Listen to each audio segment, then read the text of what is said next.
ఈరోజు దేవుని వాగ్దానం రోమీలకు రాసిన పత్రిక 12వ అధ్యాయం 10వ వచనం.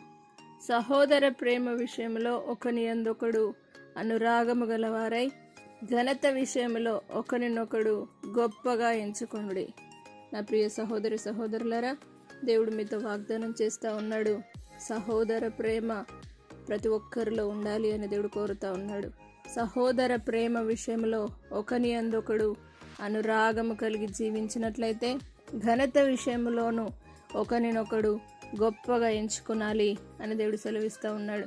సహోదర ప్రేమ నిలువరంగా ప్రతి ఒక్కరిపైన ఉంచి దేవుడే ప్రతి ఒక్కరిని ఆశీర్వదించి ప్రతి ఒక్కరిని దేవుడు సహోదర ప్రేమ విషయంలో ఘనపరిచి ఆశీర్వదించాలని దేవుడు కోరుతూ ఉన్నాడు. కాబట్టి ఘనత విషయంలో ఒకరినొకడు గొప్పగా ఎంచుకొని ఆశీర్వదించబడుదురుగాక.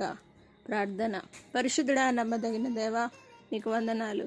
సహోదర ప్రేమ విషయంలో ఒకనియందొకడు అనురాగం గలవారై ప్రతి ఒక్కరు జీవించుదురుగాక.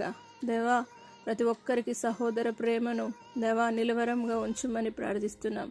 దేవా, ఘనత విషయంలో ఒకరినొకడు గొప్పగా ఎంచుకునే వారి ఉండుటకు సహాయం చేయండి. ప్రతి ఒక్కరునైనా దేవాని స్తోత్రం ప్రేమ కలిగి నీ సన్నిధిలో ముందుకు సాగుతూ మిమ్మును గనపరుస్తూ నీ సన్నిధిలో ముందుకు సాగే బిడ్డలుగా ఐక్యతను సహోదర ప్రేమను అభివృద్ధిపరచుమని నజరేయుడైన యేసు పరిశుద్ధ నామమును బట్టి అడిగి వేడుకుంటున్నాము తండ్రి, ఆమేన్. దేవుడు మిమ్మును దీవించును గాక.